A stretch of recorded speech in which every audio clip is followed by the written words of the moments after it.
There's a clamour both from London and from other areas of the country for things to change. It's just about cohering that political programme that unites people. Far too often we pit London against the rest of the country, and that's certainly not what I want my book to do. I think there is an agenda for London and the Red Wall that improves everybody's circumstances. We just need to find it in the midst of the culture war, in the midst of people calling people woke snowflakes and elderly bigots. We actually need to realise that there's far more in common between us and find that programme to actually improve the country.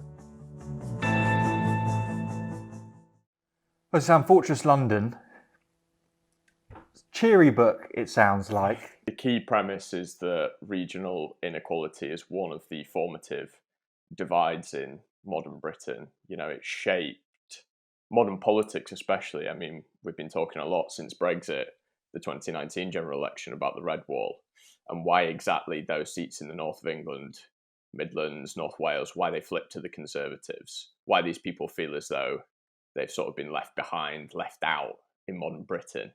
And my thesis essentially is that London forms the crux of this great divide, really, that London stands ahead and apart in many respects from the rest of the country. And this is actually deeply unhealthy for Londoners in many regards as well, and for the nation's prosperity and a sense of fairness, I think, as well as a whole. But like you say, not that cheery, unfortunately. Are you talking about London in the sense that it's kind of a double negative? It's kind of a parasite from the rest of the country, bringing away all the talent, but also London can be a pretty grisly, unfair, and with some of the most deprived communities in the whole country, place in and of itself. So it's kind of there's nothing good about it. Well, it doesn't work for anybody, exactly, at the minute, which is why we need to sort this problem, really. I mean, as you allude to, poverty rates in London are higher than anywhere else in the country. About 30% of Londoners live in poverty. About 70% of Londoners who are deprived are actually in working households as well. So these are people, not on the dole, not your stereotypical benefits claimants. These are people who are working hard but can't make ends meet, primarily because, as we all know, I live in London myself, rents, property prices are astronomical. And I think this is the point that incubating other areas of the country, creating heat in other places, so Leeds, Manchester, Birmingham, Glasgow, Edinburgh, these sorts of places, and the small towns of the north, would help that, because it would cause a lot of people to think, well, I've got an alternative here. I can go and live in Leeds and pay a lot less on rent, which would reduce demand in the London market. And it's sort of a win-win for the whole country. So what would you like to see then? How would you outline a point plan in terms of changing the way we see London in this country? Well, I think you've got to look to other models from foreign countries. So I think Germany is a really good example, how they've sort of split up the national assets. So you've got Frankfurt, that's the sort of leading centre of commerce in Germany. You've got Berlin, that's the capital and the cultural centre. You've got Dortmund and the industrial heartlands to the west of the country. And I think we need to think really seriously in government about how exactly we create those pockets of heat and of diversity, of economic diversity in the rest of the country. So one of my main proposals that I think would go a long way to doing this is moving Parliament, not the capital of the country, but the political heart of the country, further north. I think, for one, it would bring Parliament in closer connection to the vast majority of people, of voters. Parliament, the Houses of Parliament, obviously need to be refurbished at massive cost. So while that process is taking place, I would say that MPs should take the opportunity to move to a different part of the country.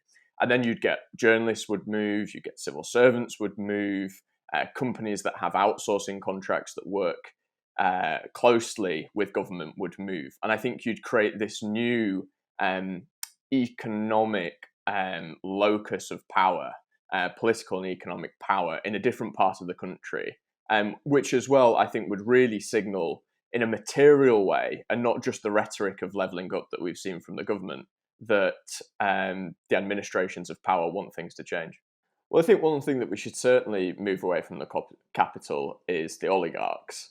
Massive amounts of London property bought up by people who have no interest in settling in this country. They just want to turn it into a profit opportunity. I think £7 billion worth of property has been bought using suspicious wealth since 2016, and 80% of that has been bought in London. So I think laws, especially in the context of the Russia-Ukraine crisis, laws to enable ordinary Londoners to buy property in the capital, I think, are absolutely essential.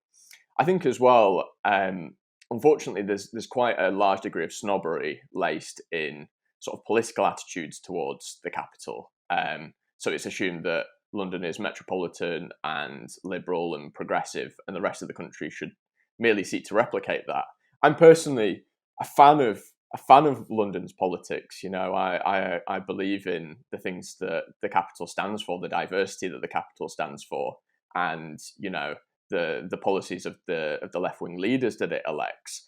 But I think we need to be very careful about saying that those views should be imposed on the rest of the country. We really need to bring the country together in one direction and not seem as though London has a sort of snooty attitude towards the more socially conservative views. Had you written the book in time for the Levelling Up white paper, and what was your thoughts on that? I think the Institute for Government's analysis on this is really instructive. They've said that the government set 12 missions for levelling up within the white paper, and I believe the IFG says that only 3 of them are actually deliverable in the time frame. So I think that levelling up is the right mission, but unfortunately, as we've seen throughout Boris Johnson's premiership, it's a lot of hot air without a great, appetite or aptitude to solve this problem.